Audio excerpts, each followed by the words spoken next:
Hello and welcome to this edition of Back in History.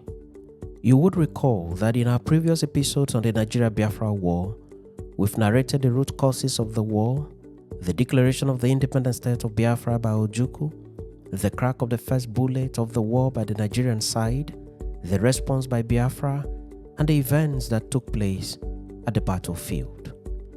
In this edition, we present a tale of hunger and starvation resulting in the death of several persons in Biafra.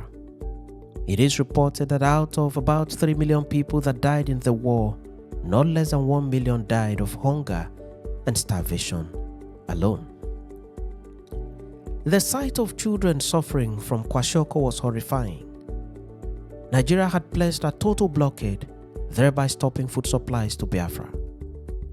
This was a serious weapon of war against people in the Biafran enclave. The world was alarmed and charities abroad rose to the occasion to raise funds and make supplies through dangerous airlift to Biafra, but the supplies were far from sufficient. People continued to die on a daily basis. It was a tale of hunger, starvation, suffering and death in a scale never before seen in the whole of Africa. Ojukwu may have conceived in his mind and made his internal preparations to declare the then eastern region of Nigeria as the independent state of Biafra, but the date and time of the declaration was not known. Biafra was eventually proclaimed on 30th May 1967, few days after Gowon's creation of 12 states. At the time of Ojukwu's declaration of the independent state of Biafra, the ordinary people of Biafra were not prepared for the outcome. They did not store up sufficient quantity of food for the war days. They did not also embark on aggressive farming in previous farming season in expectation of great yield to sustain them in the days of the war. The people of Biafra were simply taken unawares. With this reality, Biafra could not boast of food sufficiency at home and thus had to depend largely on supplies from next door Nigeria. They never knew what the plan of the federal government of Nigeria was as regards food supply. Days into the war, the Nigerian government headed by General Yakubu Gowon placed a total blockade against the east and prohibited the transportation of food to the region which at the time had become the independent state of Biafra. The blockade was total and very strict. Food, medicine, and all other necessaries were prohibited from entering Biafra from Lagos and from other parts of Nigeria, such as the northern region of the country. Soldiers were mounted at the entry points to ensure enforcement and compliance, and true to the command, not a grain of rice or ball of tomato was allowed to enter Biafra from Nigeria. There was also the air blockade to the extent that the voluntary organizations abroad were not allowed to fly these items across Nigeria's airspace into Biafra. There was also the sea blockade, and ships were not allowed to enter the Biafran territory from the Nigerian waterways. Gowon ruled through the Supreme Military Council, also known as the SMC. He was the head of the council. He appointed military officers into the council. But interestingly, he appointed a civilian into the Supreme Military Council and made him the vice chairman of the body.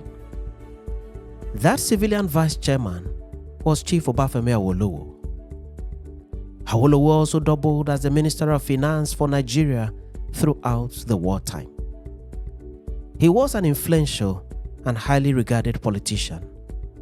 He had a number of followers and had the ears of the military head of state.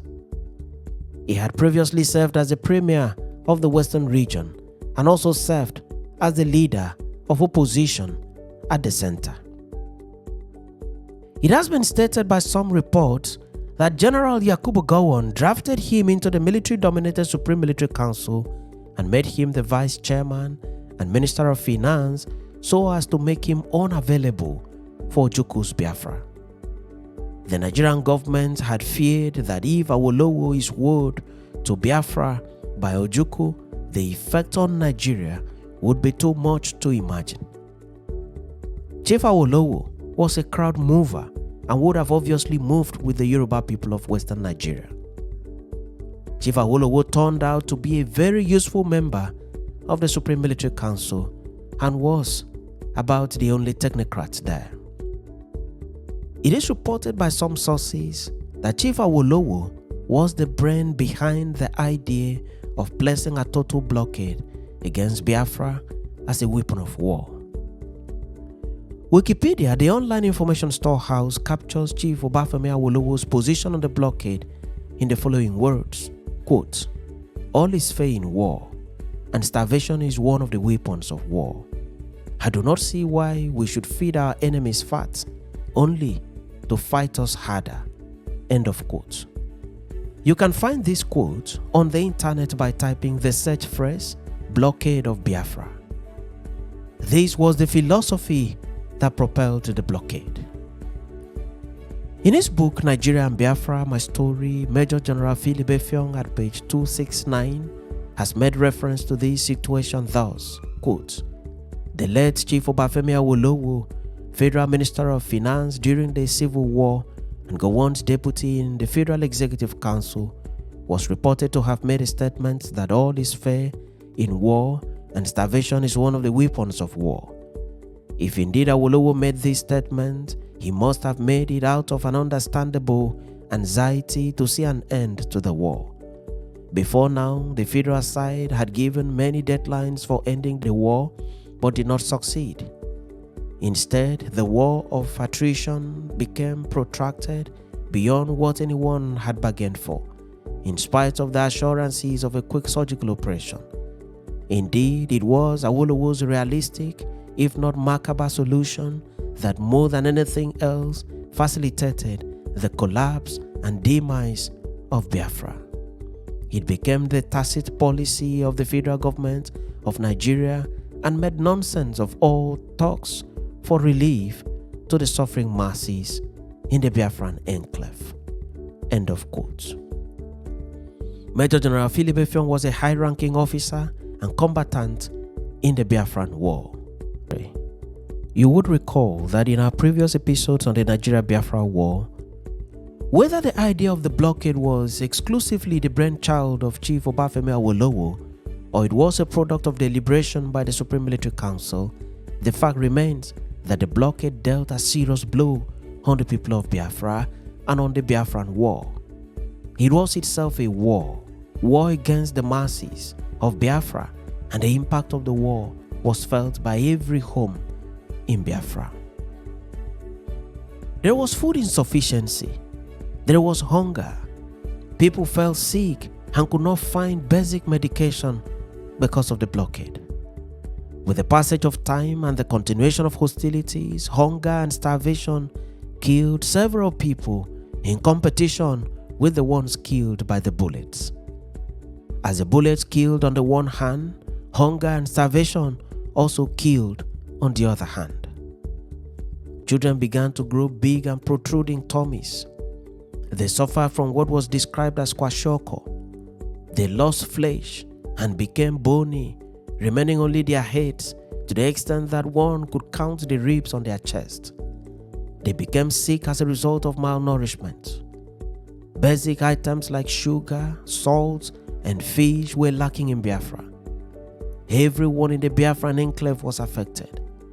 Adults also died of hunger and starvation. The elderly also died. The soldiers also starved at the battlefield, and this affected their efficacy in war. All was not well with Biafra. Several deaths were recorded as a result of hunger and starvation on a daily basis. One of the first writers on the Nigeria-Biafra War was a British journalist by name Frederick Forsyth. Frederick was on ground to cover the war from commencement of hostilities to surrender.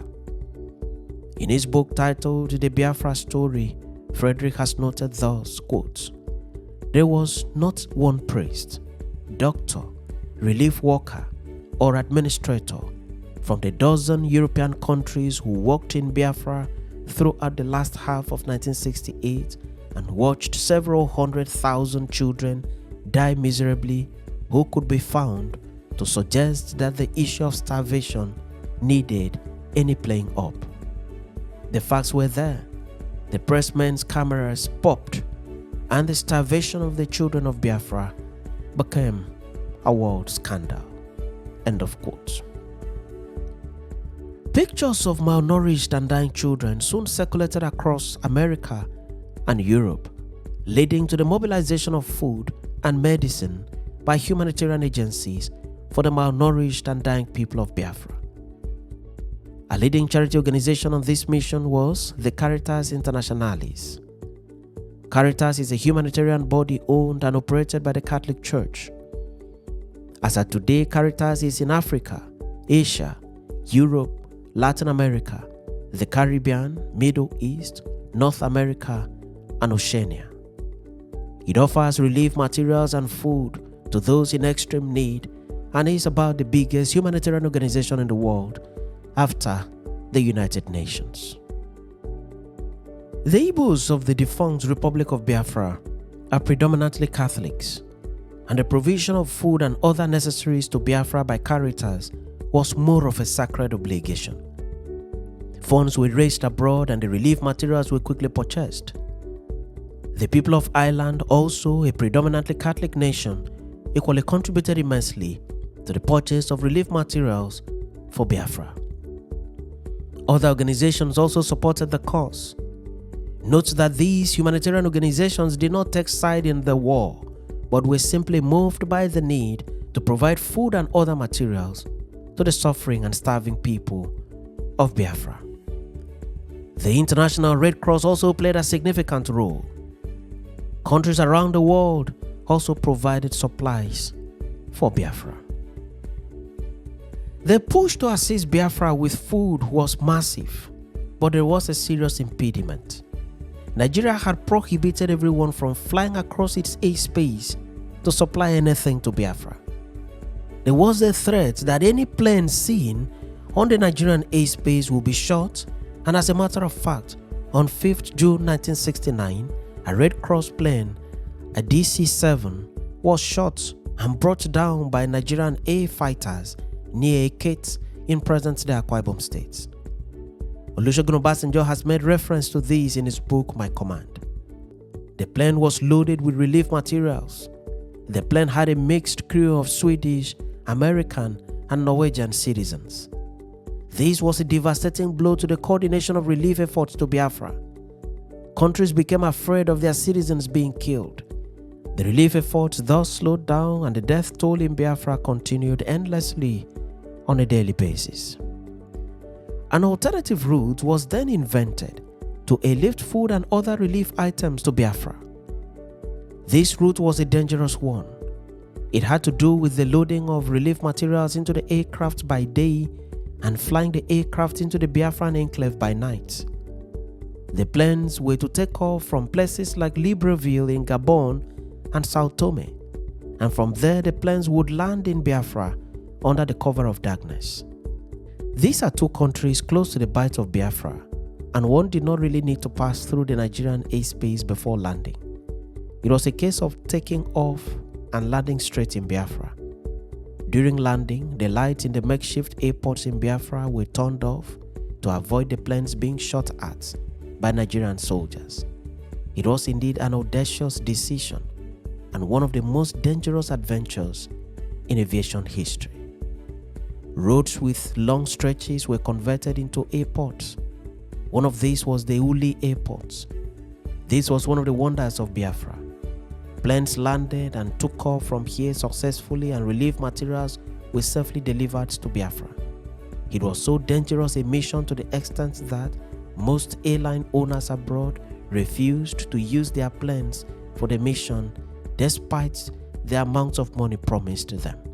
They rejected the offers. Most pilots also refused to go on the mission. Caritas, for instance, had to buy new planes for purpose of delivery of relief materials to the starving people of Biafra. Audacious pilots were hired to embark on the mission. Such pilots knew that they were embarking on a dangerous mission that could end their lives.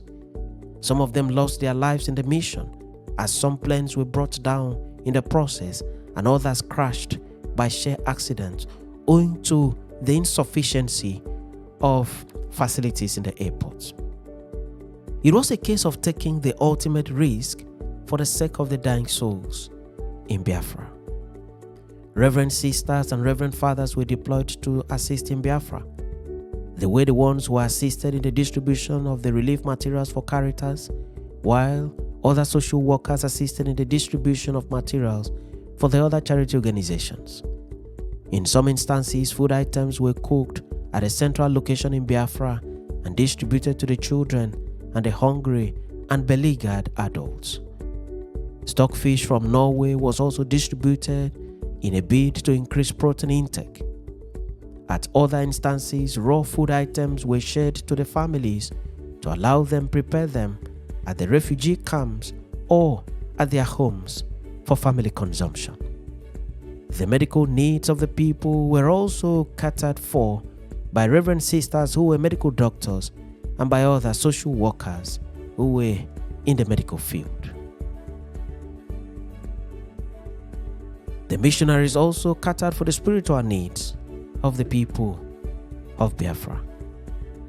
These efforts were really helpful, but the sad reality was that hunger and starvation still remained a constant in many parts of Biafra.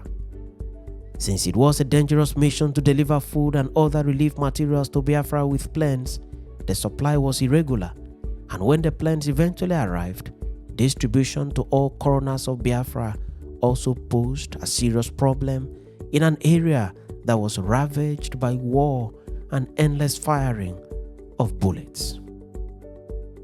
Nigeria was very serious about the blockade. Nigeria argued that allowing planes to arrive in Biafra under the cover of supplying food was a dangerous thing to do. Nigeria added that in such cargo planes, weapons would be hidden. The Red Cross International volunteered to inspect every plane before takeoff and at landing, to no avail. The blockade continued. It was one of the strongest weapons of war employed by the Nigerian side. Wikipedia again has quoted Brigadier Benjamin Adekunle, the Scorpion of the Nigerian side, as saying as follows, quote, "I want to see no Red Cross, no Caritas, no World Council of Churches, no Pope, no missionary, and no United Nations delegation. I want to prevent Biafrans from having anything to eat before their capitulation." End of quote. You can find these on the internet by typing the search phrase "blockade of Biafra." Without food, man can barely survive, let alone fight a war.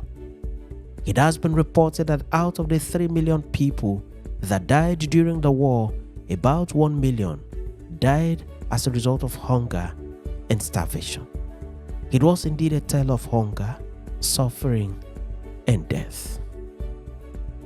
War is indeed the enemy of man. The Nigeria-Biafra War, which raged on from 1967 to 1970, had a heavy blow on humanity in various dimensions.